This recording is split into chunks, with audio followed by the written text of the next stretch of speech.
asambi ke sodwa namhlanje sihamba no president wezwe ula namhlanje endaweni yase Ladysmith sizobathola ke abazositshela uzokwenzana upresident namhlanje nathi ke sikhona khona la ukuzoxoxisa zona njalo indaba ezithinta uhulumeni noMnyango wezeMpilo. Kodwa ke angihambi ngedwa namhlanje, nginiphathele odokotela, nginiphathele ama nutritionist, akukho nje nizokuswela. Ukhona niwangena last week wathi uyacela ukuthi ke ngelanga sifike sixoxise indaba yamathumba emzimbeni. Washo futhi wathi nethumba ekhwapheni uthi mayehleka dokotela athi hehehe athunuke amthunuke lamathumba lawa. So siyafisa ukwazi ithumba ngabe libangwa yini, kwenziwa yini, umuntu agcina eyibone nethumba. Sizolithatha ke lelo daba silixoxe kahle, kodwa ngaphambi kokuba mhlambe siliqale udaba lwethu namhlanje ngizocela nje ukuthi ke introduce udokotela esinayo uthi ubani, usuka kuphi, simazi kangcono.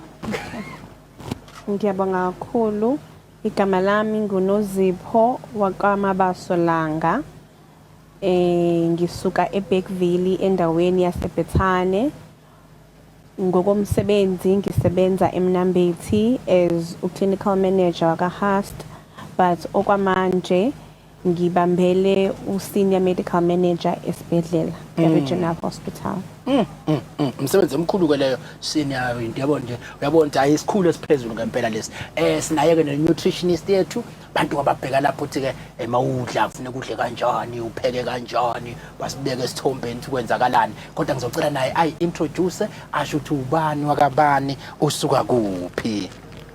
Sanibonani.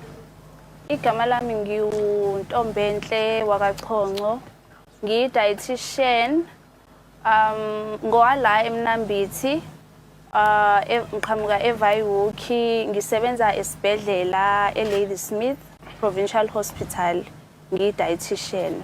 Dokotela, ususichazelile ukuthi ungubani wakabani. Njengoba sengidlalelile bakwethu, ikhona intokazi esathi masixoxisana nayo yasho yathi hey inayo inqaki uvela abone seklifika la ekhwapheni awuqala nje sibe liyini ithumba usazoza ukuthi libangwa yini, kodwa nje liyini ithumba. Okay, ithumba liyi infection ngokwe English infection ebanga amagciwane. Okay, so amagciwane adlala indima enkulu la ama-bacteria. Okay, bizwa ngama-bacteria. Uma ngabe isikhumba sike sacracker or isikhumba sike sazonda mhlambe khona into egcobile kwacrackeka kwavuleka esikhumbeni, ayangena leli gciwane bese libanga ukuthi kube nani ne-infection, kube nokungcola, kuqine, kube buhlungu, bese kuya ngokuye kube ngazathi kuba nokuvuvukala. Lapho ilikhona kube nobuhlungu ukuthi leyo ndawo ekhona ekuyona ungakhona ukuyisebenzisa ngaleso sikhathi. No, nami ngoba into engiphathi yakangiphatha futhi ngiyayazi impela nje ubuyichaza nje nayo leba la ekhwapheni, enye libe la emqaleni, elinye libe lapha na endlaleni, kuba kuphi isikhathi esiningi noma kungahlasela noma ikuphi? Okay, so amathumba ahlukene. Sinamathumba la sibiza ngama cold abscesses. Okay, so kubantu aba immunosuppressed, so abantu labo la immune system yabo iphansi njengesimo se-HIV. Okay, so kukhona abantu abathola sebenamathumba thothi kodwa alishisi, alikho buhlungu, but liyamila lentanyeni, liyamila ekhwapheni, liyamila nala ku-groin, lihambe lenze njani libhutshuke. Right, so but lona lithatha isikhathi esinganani eside. Lelo silibiza ngokuthi yini i-cold abscess. So they angaba kusesikhumbeni, angaba ngaphakathi nakhona kuphi emzimbeni namathumba. So kwesinye isikhathi singaba namathumba engqondweni where we call the brain abscess. Or we can have ithumba futhi kuphi emaphashini where we call it a lung abscess. You can have ithumba nasesibindini where we call it a liver abscess. Bese uba namathumba ke la owabonayo isiguli esingawabona wona emzimbeni ukuthi okay lawa a superficial la esikhumbeni, uyabona esinqeni, uyabona sometimes la emnweni sekuvuvukele sekunani sekunethumba kwabanye kube khona kuphi emakhwapheni kwabanye kube ukuthi kubuya njalo neniqhuquzele nithi manje seliphumile ithumba leli kube nendlela ukuthi abantu beyiphathele bona njengoba abanye balisika beyiputshuzele hayi bese ziyakhala njalo ngokwabanye uthola sekuyisilonda ke singapholi kwasha kwacina but nina nenibayale nithini umuntu oyibona njengamanje engamilwa yithumba yipi indlela enenifisa limanage ngayo? Okay, indlela engcono ukuthi baye emtholampilo, either uya kudokotela wakho noma uya ekliniki noma uya kuphi esibhedlela ngoba inkinga ukuthi so ngoba ngithi ibangwa ama bacteria so ungeke wazi ukuthi mhlambe iyiphi bacteria i-treatment yakhona futhi kanjani ayifani uzothi uthi uyaliputshuza njengala abala sebusweni ayingozi kakhulu ukuthi ungabe uthi uyaliputshuza liyangena li-track liye kuphi engqondweni ugcina usuba nani ne-meningitis so akusiwona wonke sasingathi ungawaputshuza wena ekhaya okungcono ukuthi uye esibhedlela bakubone bakujove kunamaphilisi uma ngabe selikhameka ke uma ngabe bona belibona ukuthi le ndaweni engekho dangerous ukuthi noma liputshuke ekhaya ungaliputshuza uma ngabe besaqinile the time ufika eclinic noma esibhedlela kube yiba bak-advise but I would not advise ukuthi emakhaya siputshuzane ini amathumbu especially ebusweni asingawathinti la akuphi ebusweni omunye mhlawumbe uzoba nakho ukudideka ngiyazi dokotela bengashongo ukuthi usibukelele eyinduna kodwa zikhona ezinduna ngiyakhumbula mina ngisemncane ngake ngimilwe induna engangineshow cha ithumba ke leli bese ifike ezami nje waza siyiputshuze lento ubona kanjani kugcine bona kanjani umuntu umehluko phakathi kwayo induna kanye nethumba elisuke lisebusweni? So ebusweni sinama sweat glands nama pores ahamba njani abe blocked right so lona liyavuvuka but alibi ibhlungu njengani njengethumba ithumba uthola isihlathi lapho kukhona sekubomvu lo ndawo isibomvu uma uyithinta njani iyashisa futhi njani ibhlungu kanti induna iba irritate only buyithinta but I cool fast ayishisi it's just there you feel it there then uyabona ukuthi kena ukhona but I cool rapid I cool fast njengani njengethumba ngizwile kahle ukuthi ke induna lezi ibangwa yiwo njalo ithumba leli ibangwa yiyona amagciwane lokuthi ama bacteria but ngifisa ukuthi mhlambe osekhaya aqonde kahle ukuthi ke manje nibukisise imbangela lokho kusuke noba siyesizwa abanye sebethi hayi uneyinduna ngoba sekunezifo ezicashe ngaphansi noma kuba yini imbangela ke manje clinical lene eniyibonayo ke isikhathi esiningi kube yena enthi kube neyinduna njalo kube sengilokhu ngiphambanisa ke kube nethumba yes so kunama risks sabiza ngama risk factors ukuthi khona abantu ababa semathubeni ukuthi babe namathumba ikhathi eningi so abantu mhlambe abanenkinga nutrition especially iron deficiency or abantu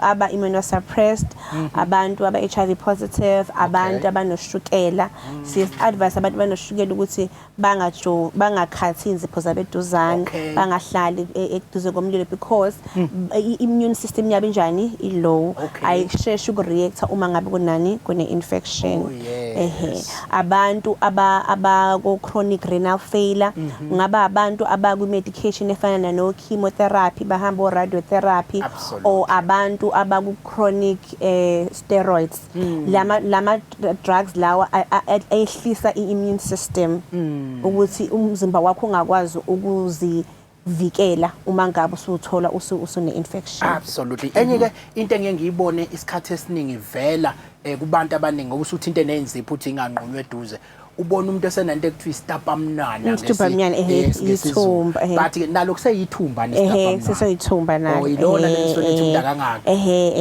ngoba musukhatha la ukhatha i-nail bed so ukhatha ngithi isikhumba it's a protective system yethu so kunamagciwane esiwabiza ngama normal flora so they are normal they are protecting us but uma ngabe ethola ithuba kuvuleka isikhumba engena la ngafanele ngene khona ayayibanga infection absolutely no ake nikhumbuziseke bafowethu ke bese ishilo udokotela ngempethu udokotela Nozipho Mabaso ngisho right Dr. Nozipho Mabaso uyena ke sinaye namhlanje osithinta nje ngodaba elithinta ukuthi amathumba into ngempela egcina ifika kanjani emzimbeni womuntu. Sasikade ke siceliwe ukuthi ngeviki edlule siyacela ukuthi silethe umuntu ongakakhulumise into ethinta amathumba. Kuyakhumbula udadewethu wayeshaya eseqobo wayisukumela kuNgqongqoshe wathi cha uzocela ukumlethela umuntu ngempela ongafike akwazi ukuthi ayichaze kahle lento le yamathumba ukuthi ngaba bangani. Ngiyathemba ke ujabule udadewethu walapha ya eqobo namhlanje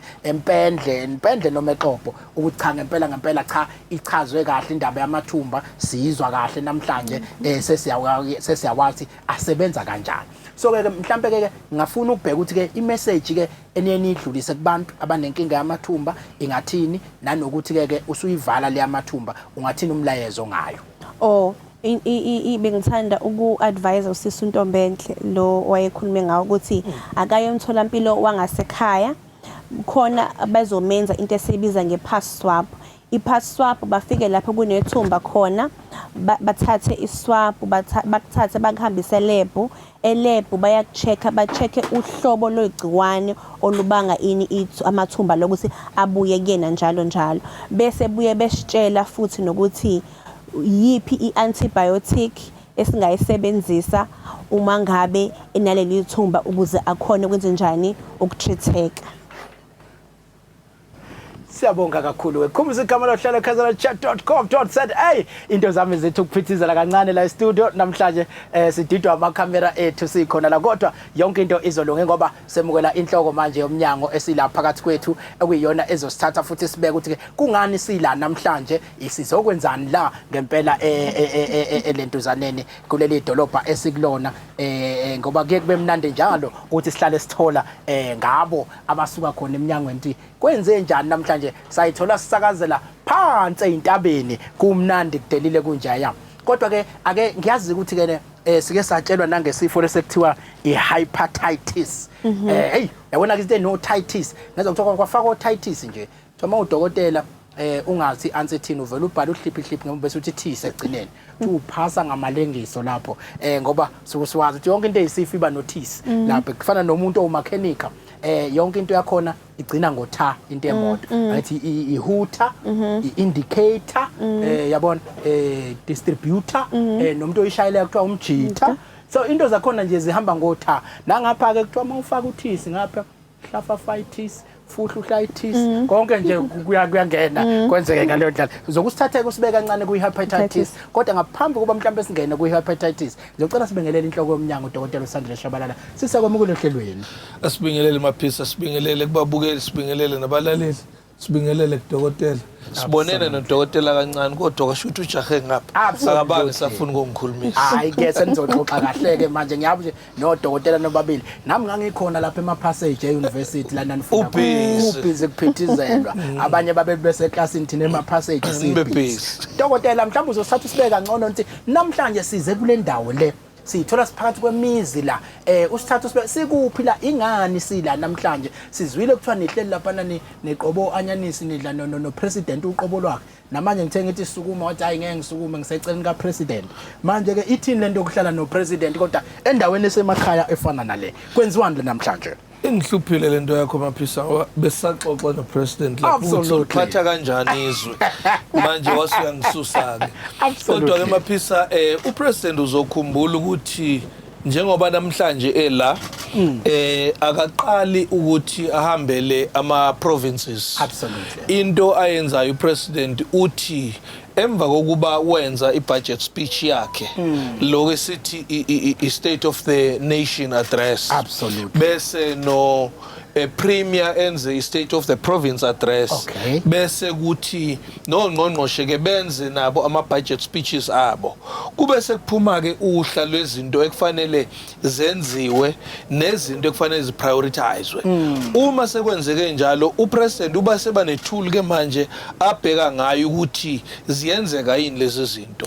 In the process upresident uphinda check ukuthi ezinye izinto mhlambe ezingangenanga kulama speeches yiziphi yiziphi abantu abakhala ngazo ube sethi ke ngale tool yakhe akeze ke manje indaweni ezithile ezobheka ukuthi lokho kwakuthiwe kuzokwenzeka kuyenzeka yini uma kungenzeki kuvinjwa yini uma kwenzeka ngespeed esifanele yini uma njalo kuukuthi kukhona la kuthiwa khona kwenzeki izathu zokungenzeki yini bese kubonakala ukuthi ke kulungiswa ngayiphi indlela uma sikule ndawo nje sikuyo kukhalwa ngamanzi okuyinto ekhona endaweni zonke kodwa ke uhlelo lo silungisele izinsukwana nje iningana silindele ukuthi upresident uyeza uphinda hlanganise kupresident nalento athi operation sukuma sakhe naloko esithi district development plan abheka ukuthi kuya-implementeka yini waphinde wathi upresident we're not leaving anyone behind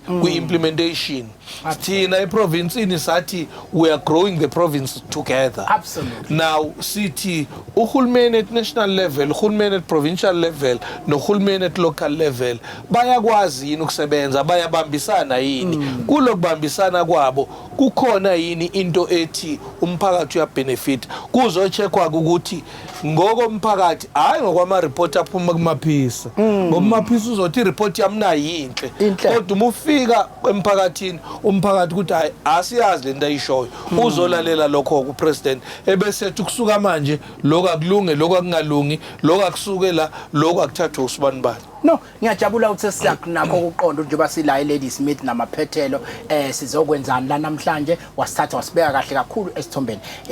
Sizokhumbula ke inhloko yoMnyango evikini sithe nje lihamba iviki likukuhle ligudla sabona enye ama video ebishaqisa umzimba nala ekwaku bengasi video bekusithombe la ubekhala omunye wabahlali basemlazi ukuthi kufike iambulance izolanda umuntu obegula kwanokuphikisana ke ukuthi kufuneka landwe lapho bekufuneka landwe khona kwanokuphikisana ukuthi kufuneka aqukulwe alethwe kwiambulance kwanokuphikisana ngoba yagcina imshiya iambulance kwase kuveza isithombe sibi sokungathi ke badube umuntu ogula bamshiya kanjalo. Ngiyazi ukuthi udaba lelo enilusingathayo mhlawumbe ungakusibeke esithombeni ngalo ukuthi ke nilusingatha kanjani ikuphi enisakutholile ngoba sigcine sithola bese ngakalithola uhlangothi kahle ukuthi nalaba bebeshiya bekwenze njani nalaba ababekade beshiya bekwenze njani kodwa ikuphi enisakutholile sofa ngalo nezinyathelo kwesenithathele noMnyango iziphi.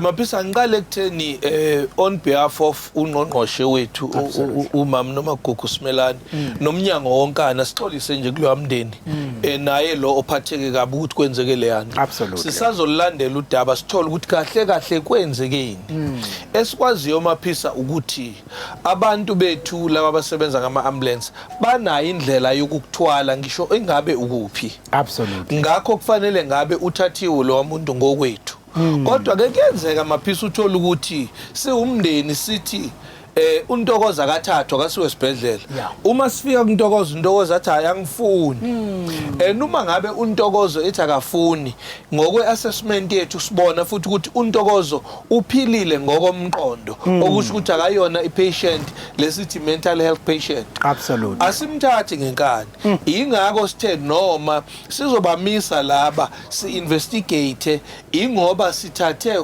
umuzwa othi laba bacomplainile bathi bashiyiwe nepatient yabo yashiywa sakubeka lokho kusho ukuthi ke iprocess ekhona ikabile yokuqala eyokuthi silungise ukuthi lokuyakushiwa kwakhe bekungenzekanga ngendlela akalithole kusiza alitholayo eyesibili ithi uma ngabe bonile ngendlela abenze ngayo bazoyithola disciplinary action akafikwa ndawo ke Maphisa ngoba kufanele kulandelwe wonke ama prescript yonke imithetho ekhona ngokwa labor relations no HR in general bese ke soyibuyisa leyo ndaba noma Maphisa ngoba abantu nabo abasebenzi ngeke siwakhipha amagama abo kodwa siyobe sithi nake sesikwenzile esesikutholile futhi ngiyathanda amantweni esihloniphe nathi abasebenzi ngoba siyabasebenzi kuhle kakhulu kodwa ke ngiyathemba nizolandela eduze ngoba luyamndeni ngathi wawukhomba ungajabuli kakhulu kodwa umuntu esakusho lokho ngibonile indlela umphakathi obe nomdlandla ngayo ekuthini le ndaba idume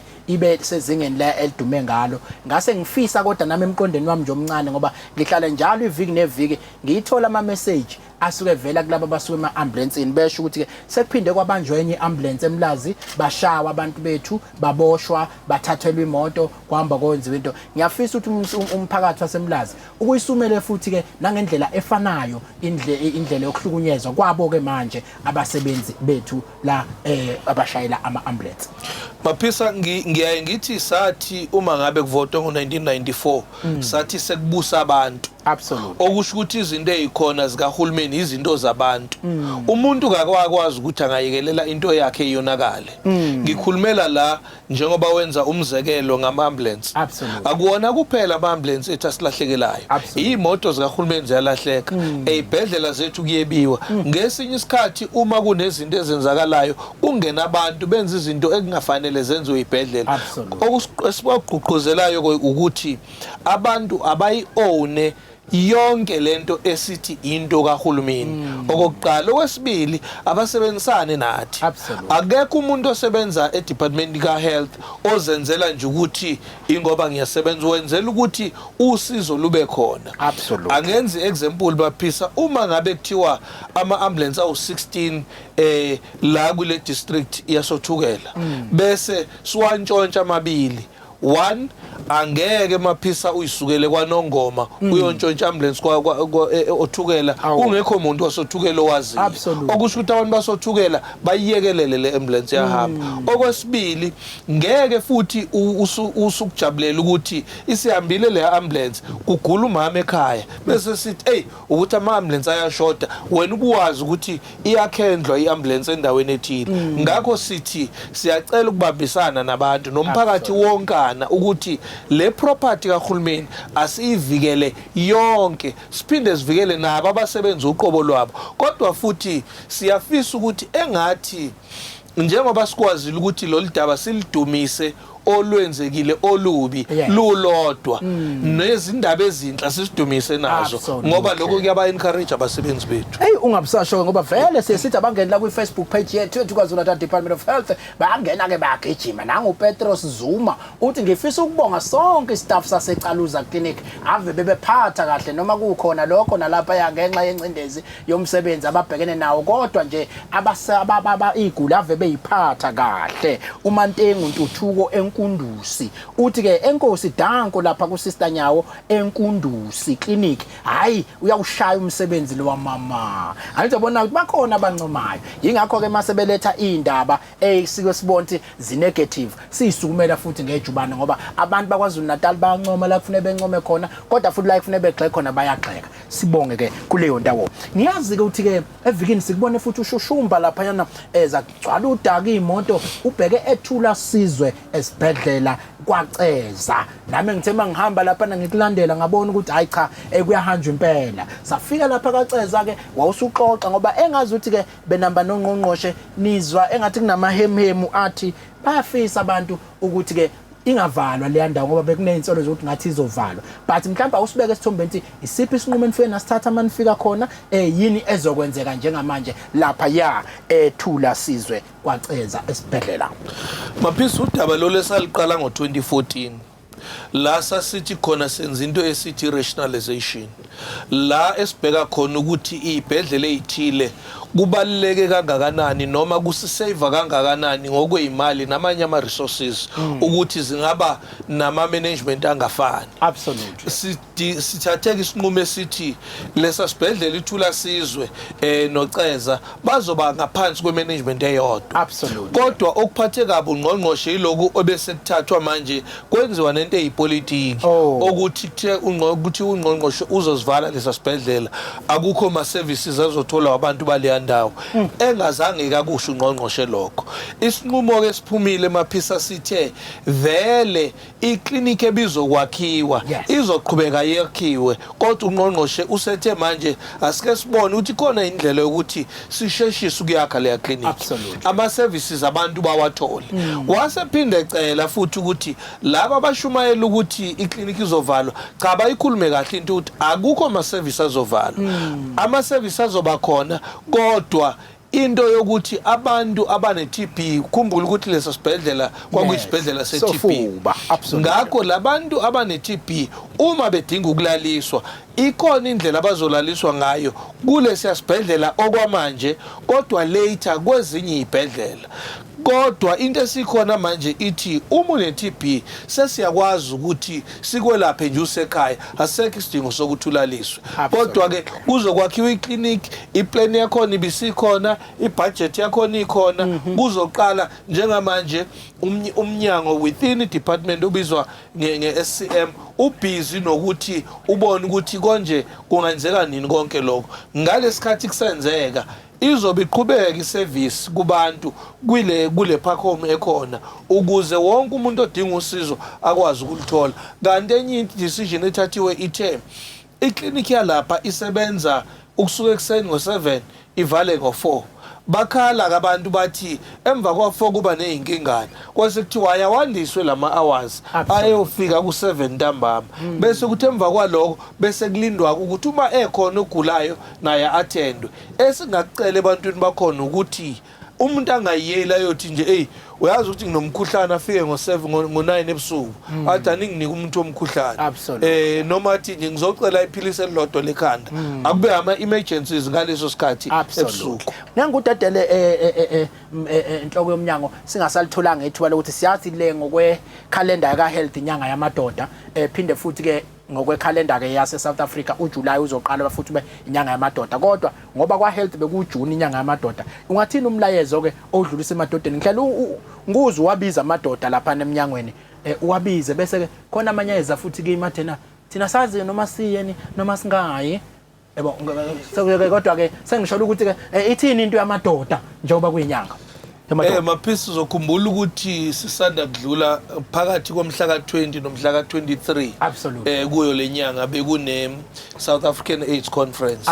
Ekhuluma kuleyo South African AIDS Conference uminister wakwa health uthe amadoda ayahlupha avela sabe ngisho wabiza nje uzowahlola kubonakala engathi uzowajova nangu nodokotela uyavuma kodwa ke kusho ukuthi mhlamba suke saba nokuthi ngizobukwa intombi enhle kangaka konke lokho kwenza amadoda asabe kodwa inkinga esinayo ngamadoda ukuthi ayasaba kuwo wonke ke futhi ama ages siyafisa ukwagqugquzela amadoda kokuqala ukuthi awakayi nje emaklinika ayoyihlola nawo ayaba ne-BP nawo ayaba noshukela futhi ushukela uphinde wone nezinye izinto ke emaphisa esiyoyixoxa kahle uma sesihleli uyabo sesihleli osisibe ngasekho sekonakele sekuvukulaka la kubaba kanti ukuthi sekonakale lapha ngesikhathi kuvukulaka no mental health ya disturbeka so sithi emadodeni wonke awaqinisekisa ukuthi ayaya yozihlola.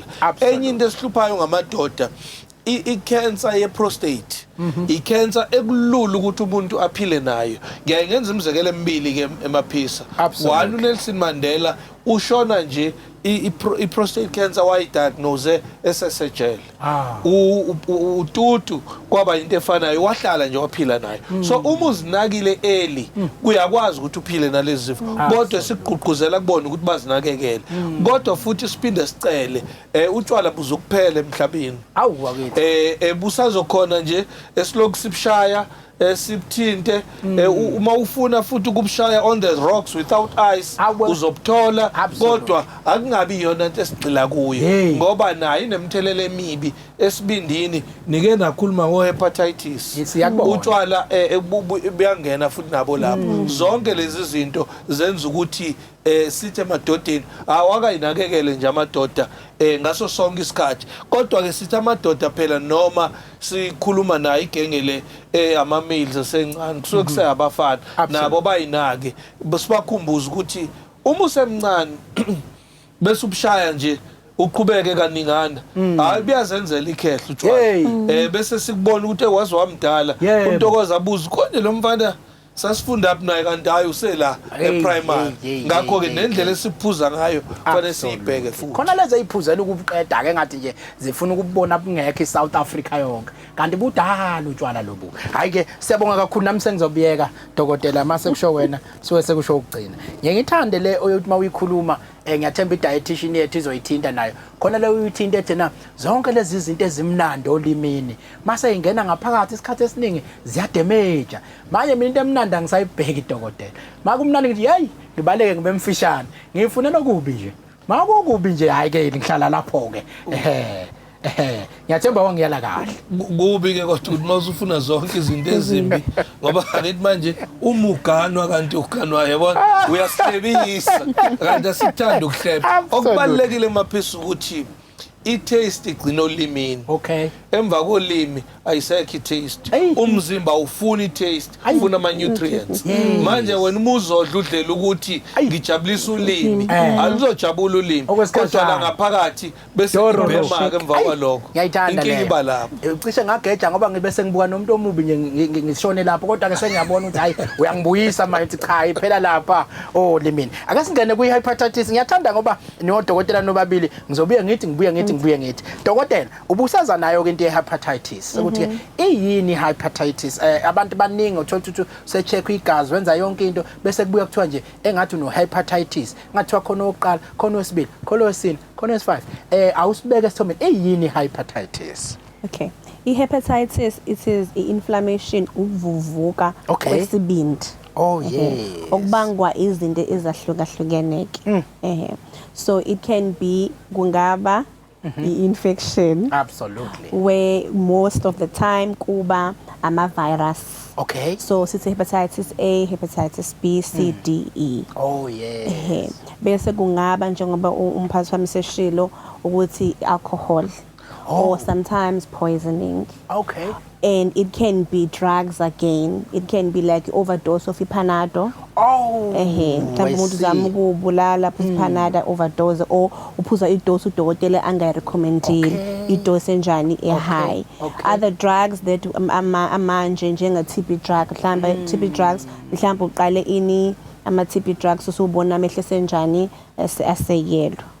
Okwesikhathi imithi yani yesiZulu ama-herbal meds now ayakubanga ini i-hepatitis. Sibuye nje sivuke siphalaze siqume yakhala lapho. So bese okugcina kuba what we call immune hepatitis. Okay. Immune hepatitis ila umzimba, it's like an autoimmune disease.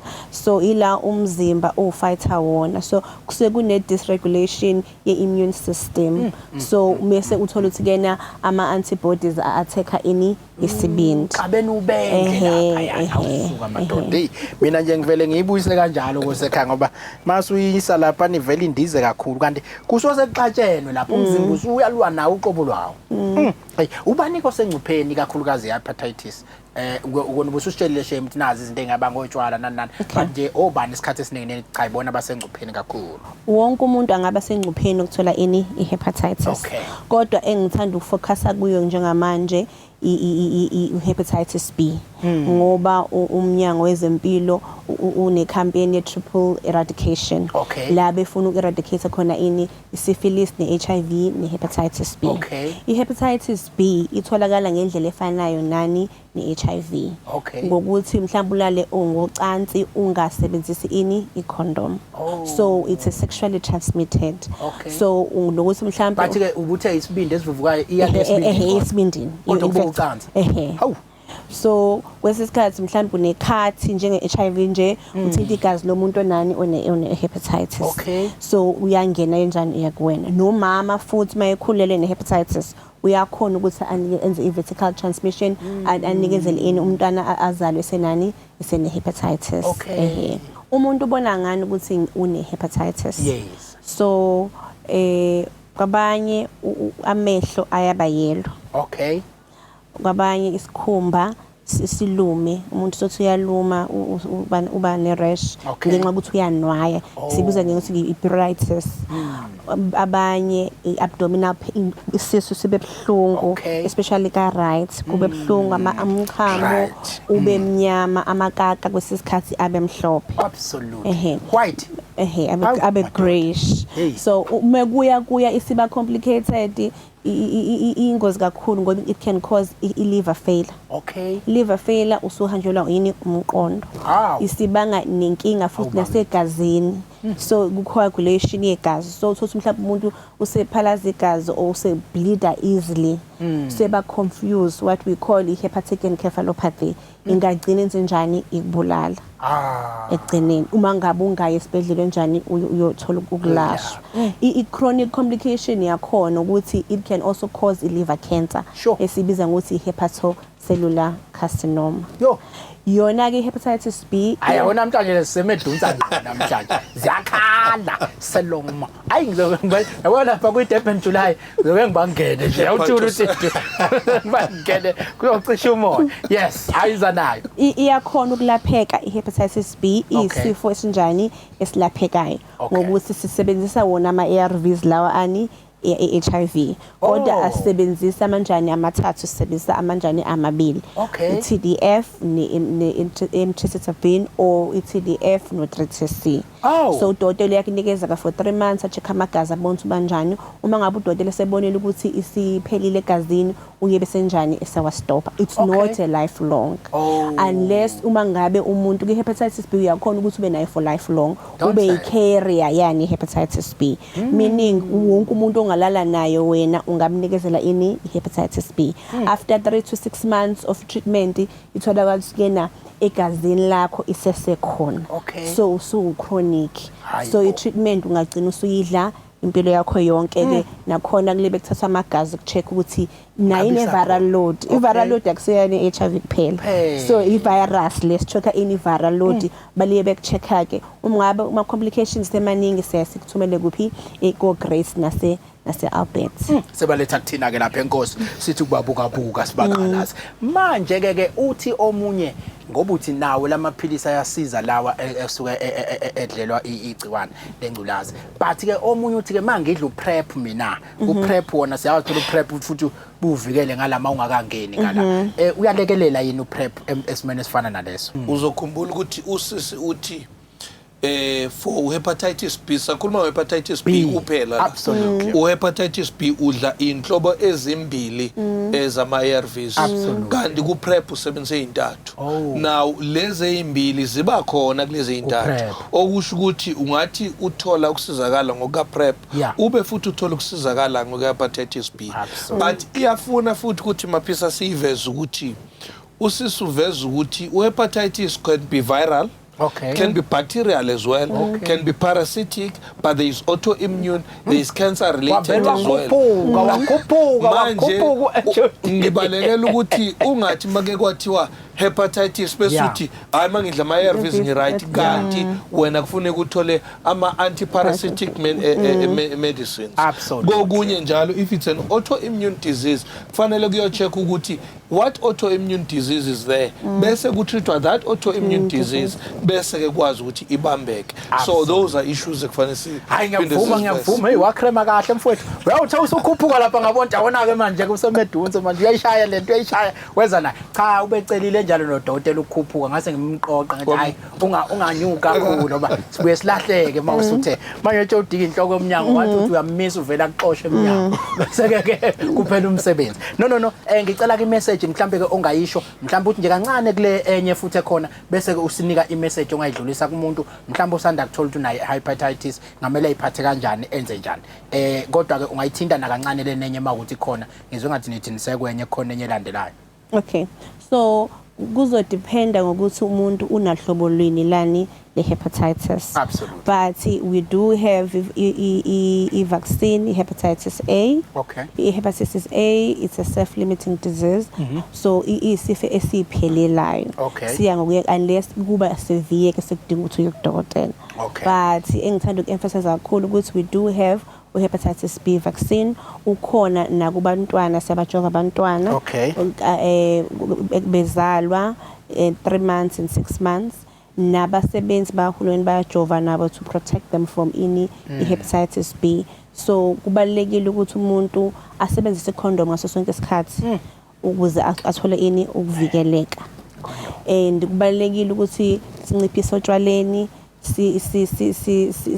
silalele imithetho yodokotela when it comes to amaphilisi. Absolutely. So kahle nge-hepatitis we want ukuthi ama-patient ethu adle ukudla kunjani oku-liver friendly. Absolutely. Ukudla okungadamage okwenza isibindi sivukale more. I think mhlawumbe i-dietitian yethu uyazi uzoyithatha ikliniki kahle kakhulu. No, sibonge kakhulu ngesikhathi sakho. I-message ke nje ongayisho ngoba ngiyazi phela nje ubani kulesi isinge sikusona namhlanje uthukela lolu district angithi.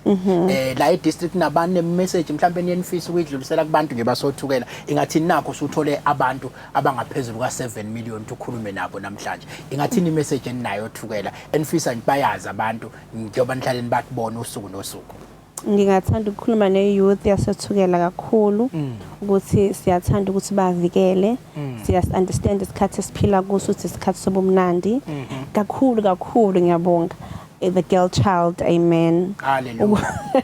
Ngiyathanda ukuthi amantombazane siyazi iy'ngane zethu ukuthi mase yikhulile ziya-engage sex khona i-prep if you want. Always do not engage with sexual lokhonja activity nomuntu ongamazi HIV status yakhe. Mina ngithi dokotela treat them all as HIV positive. Mina bangibuka nje ngisho umuhle uyabona nginjalo baba yona inculaza. Angibe ngisabuka kunika. Bonke ba treat as HIV positive ukuze ungabi nalokho uthi ke uyamthemba ngoba sisaphila nje nasi sifo kuyaphileka. No, ngiyabonga kakhulu. Usaphuma ke dadewethu sifaka njengamanje udietitian wethu. Sibonge kakhulu dokotela. Ngizongena kudokotela wethu ke inhloko yoMnyango. Bayabuza la emphakathi uthi yini umehluko phakathi bacteria ne virus. Ungakhuphuki kakhulu dokotela usibekele nje ngolimi la emgaqweni. Yini umehluko phakathi kwebacteria ne virus? Ngoba zithi hepatitis le ibacteria noma ivirus kodwa yini umehluko phakathi kwalezi zinto zowu2? Mapesa asithathe from iside yokuyitreat. Absolutely. Ibacteria uma kuthiwa udla amaphilisi lawo esithi ama-antibiotics. Lawo ama-antibiotics iwona asuke ezotreata i-bacterial infection. Okay. Kodwa nakhona sisuke siqale sathi asithathe leso sicubu noma lelo gazi noma lobo bovu siye elaboratory. Masifike elaboratory sibheke ukuthi yini etholakalayo. Kutholakala ivirus noma kutholakala ibacteria. Uma kuthola ibacteria yiphi leyo bacteria. Uma sesitholile ukuthi yiphi leyo bacteria i-sensitive to yiphi antibiotic. Kuyayikwenzeke umuntu athi ngiye kudokotela wanginika nje amaphilisi omkhuhlane akanginikanga antibiotic. Asikho isidingo se-antibiotic kwi-virus. Akhona ama-antiviral drugs for ama-viruses. Ama-viruses esikhathini esiningi can be self-limiting.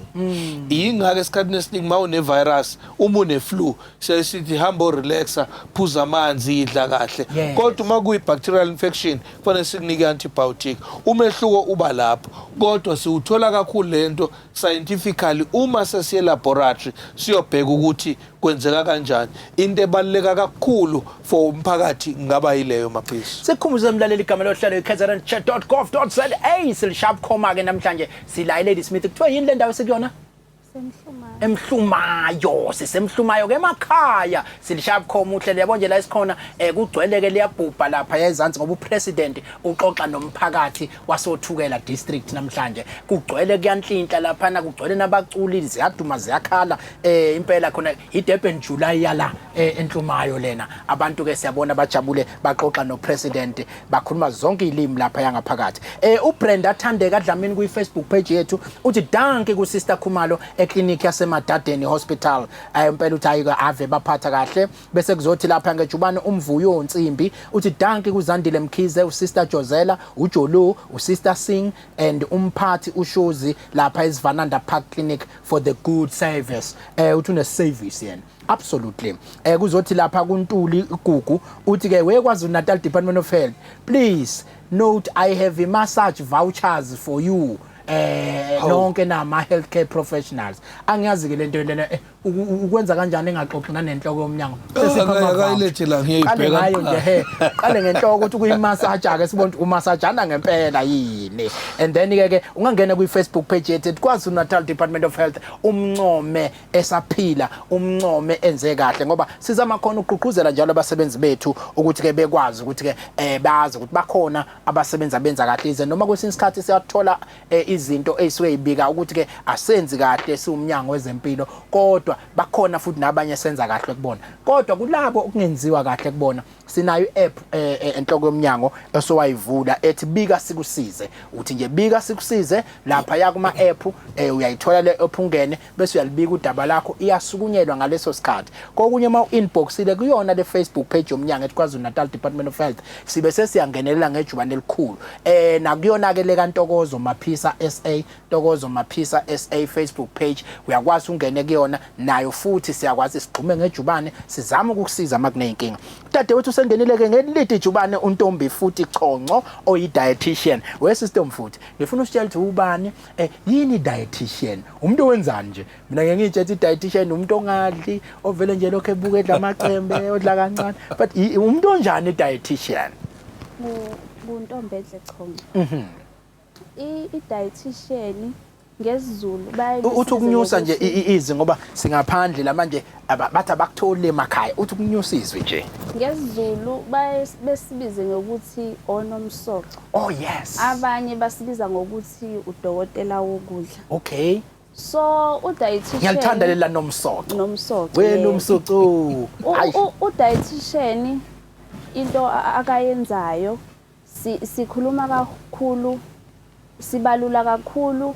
ukudla healthy siphinde futhi sithi mangabe seninazo zonke izifo lezi ekhona abantu abatholayo isiphila ngazo siphinde futhi abantu sibakhanselishe njengokuthi wena mawunesifo esithile futhi manje usuzokudla kanje mangabe unesifo esithile uzokudla kanjena siphinde futhi sizobhekelela kakhulu nezinganeni lezi ezincane esakhula especially u0 to 5 years sibhekelela kakhulu ngoba ziyayiphathwe isifo sendlala esisibizwa ngokuthi severe acute malnutrition lento ebanga ukuthi ingane ezi less than 5 years kube ne death rate ephezulu kakhulu so siyazibhekelela kakhulu from umntana ezaliwe umama simkhanselishe ngoba emphasize kakhulu ibisi lwebele breastfeeding but nje siyabanakekela nje as from ekhulweni kwabo senzela ukuthi isifo lesendlala singezukhona ukuthi sibathole bese ke ebantwini abadala ukumemezela kakhulu indaba yokudla ngendlela eright ukuze bezoba semathubeni amancane ukuthi izifo begcine bengayitholi mase kwenzeka usugcina usutholileke zonke lezi zifo lezi ke sesiphinde futhi ke manje sikunika indlela ke manje yokudla ukuthi wena mawunesifo sezinso kuzomela udle kanje kube khona ongezukudla so that izinto zakho kuzohamba kahle kanjalo noma ngabe unoshukela ukuze ushukela wakho uzokuphatha kahle egazini sekuzomela udle ngalendlela ke sithe silapha nje kwaceza bakuphakamisa lokho enhloko yoMnyango uzokhumbula ukuthi ukhona uthatha amaphilisi kashukela kodwa ugcine ephume njengatshelanga ukuthi kumele edleni kwasha kwacima inhloko ke yathi izokusukumela ukubheka ukuthi ama dietitian andawaxoxini nabantu kodwa ke njengoba usukhona laba kashukela ngoba bakuvezile lapha abantu abatshelwanga ukuthi baphume nibaqhuquzela ukuthi bedle ini bona ngokuthi manithi ku healthy I think kushiyana ngebhedlela ukuthi basebenza kanjani kuleso sibhedlela usually uma ngabe usu-diagnosed ukuthi unesifo sikashukela udokotela kusuke kumele abhale i-consult ezokuletha ku-dietitian wonke umuntu onesifo sikashukela kumele adlule kuphi ku-dietitian mase qalile nje amaphilisi kusuke kumele ukuthi nokudla ke manje aqale ezodla ngendlela right so uma ngabe sebefikile ke kithi siyasibalule indlela kuba healthy eating in general so healthy eating uhamba kanjani kukhona izinto ezu3 ezibalekile mangabe ukuthi kumele udle ngendlela okokuqala kumele udle i-portion size right sinokudla ama-food groups awu4 ukudla kuhlukene kawu4 lawa ama-main group amakhulu sibe ne-starch i-starch kwama-carbohydrates bese sizoba ney'shebo iy'shebo esizibiza ngama-protein yonke inhlobo yey'shebo bese sizoba namafutha of which ufethi bese sizogcina ngezithelo ama-fruits and vegetables so konke lokhu kudla njengoba kuko-4 kwenza umsebenzi ohlukene emzimbeni njengoba ku4 i-starch senza umsebenzi waso ama-protein enza umsebenzi waso amafutha enza owaso kanjalo nethelo nazo zenza umsebenzi wazo. So siyasithi akukho esikhipha sithi ungakudli. Ukudla konke ukudla but kumele ukudle ngesikala esi-right. Esizokutshela ngaso isikala ozokudla ngaso. Okwesibili bese ukupheka ngendlela e-right. Indlela e-right u-healthy cooking method. Bese kuzothi okwesithathu kuzoba ukuthi uphuza amanzi awanele ngelanga. Bese amanzi awanele ngolanga. Hey, sengifile ukuphuza amalitha lapha nga8 nga9. Kashaya amalitha amaningi. Amanzi awanele ngelanga uphuza u2 litha ngosuku. Nkosi. Olingana nokuthi mangabe uphuza ngamaglasi u6 to 8 glasses a day. Amanzi ke awanele okusekumele waphuze ngosuku. Sikuveze emaphisa amanzi anele lawo uma ngabe ungekho dehydrated. Uma ngabe vele emzimbeni wakho amanzi eshort kusho ukuthi kufanele udlule kulo 2 liters. Okokuqala okwesibili uma ugula une-infection kuyenzeka amanzi waluze ngenxa yokushisa okusho ukuthi ufuna ukuthola amanzi amaningana either ngedrip noma ngokwaphuza okusho ukuthi azodlula kulo 2 liters. Ayi ziyakhala. But ke ungidlalele kahle udokotela mayethi ke kukhona nento ethi kumnandi olimini kwashacini. Siyasiboneke bese bethi asingadli kakhulu inyama enezikhumba, usawoti asingawudli. Namnandi phela usawoti inyama uyicabanga nje ungayicobhosanga kusawoti. Bethi oshukela asingabadli kanti ushukela iwona uzwa ukuthi into imnandi ushukela. So nithini ke nina maseni siqhuquzela kulezi zinto lezi ekuthiwa akumele sizidle. Imnandi. Njengoba kade ngichaza ukuthi amanzi awanele ngithi osukwini. Bese kuthi okugcina ke okuhlanganisa kona lokho mangabe udla ngendlela ukuthi kumele kuzivocavoce kosukwini. Nakho kubaleke ngalendlela ukuthi uexercise maybe u30 to 60 minutes a day. Siyasithi kube isikhathi esikangako ngosuku. Bese kuthi kuzoba khona lokho kudla lokho kumnandi olimini sikubuza ngama fast food. Or ama processed food. Yiloko kudla lokho esikuthenga etolo njengokuthi mhlambe oKFC pizza sabe sababiza amagama. Yebo. Asibaxolele bazosithela induku. So konke lokho kudla lokho ngathini ukudla okufika kwena sekwenziwe. Konke lokho kudla lokho siyasingasho ukuthi ngeke usakudla at all. Kumnandi bo. Akwazi ukuthi ngathi ushukela ngeke usawudla impilo yakho yonke. Amakhekhe ngeke usawadla impilo yakho yonke. Siyasithi kona kumele ukudle kuma special occasions. Ama special occasions mhlambe ukuthi ukudle once in 3 months or once in 6 months. Let's say mhlambe ba celebrate i-birthday yakho. Angithi yazi ukuthi uzalwa kanye ngonyaka. Yes, so ngalelo langa if bashisa ibirvosi, bashisa ama sausage, khona amakhe zijabulise because ukhona abayicelebrateayo noma ngabe kuthiwa mhlambe ekhaya kunemsebenzi emkhaya kwenziwa imisebenzi kuhlatshwa inkomo mhlambe khona whatever yenziwa ama ceremony ngaleso sikhathi leso kwenziwa lezo zinto lokho kudla siyasithi ukudle but akusiyo into esithi ke idle njalo into eyenza ukuthi sithi ungakudli imihla nemihla it's because okokuqala ukwenza ukuthi ube obesity. Once wamkhulu kakhulu emzimbeni lokho kukubeka emathubeni amakhulu ukuthi ugcina usuthola izifo. Uthola o-BP, uthole wona ushukela, uthole mhlambe ama kidney diseases, uthole o-cancer. Usuku ku risk nje ukuthi uthola zonke izifo lezi esikhona esinazo. Yes.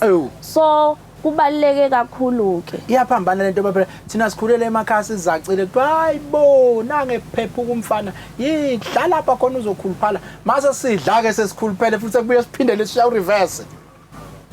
Angithi nakho ukuzaca kubekelwa isikali esithile yes ngoba nathi uma ngabe sesibona ukuthi wehle kakhulu emzimbeni kuba khona ama supplement futhi esikunika wona azokusiza futhi uthi upick up. Yes because akumele ukuthi ugcine usuzaca kakhulu futhi akufunakala ukukhuluphala kakhulu ukuzaca kakhulu akufunakali kumele uhlezi usesikalini esiright esakubizwa ngokuthi wena ke une normal BMI into esicalculateayo sisuke sothatha iweight yakho sithathe ne-height yakho bese siyacalculateela ke i-BMI ukuthi okay wena iweight yakho according to ubude bakho kumele uhlezi kwi-weight engaka. Hey ngoba ngisuka lapha enhloko yoMnyango eLadysmith ngikibeza insizwa lapha sesizela eNhlumayo ngithi uthe esenhlumayo lapha eMhlumayo semanze sifika la eMhlumayo sigudla lapha ama bridge siwela kuwelwa nama bridge sasibona ke intokazi ke eyinyasho kulenze zithi awu waphila lo dade useyasho uthi kwakuyisitudla lo dade lapha endaweni kwakuyisitudla la endaweni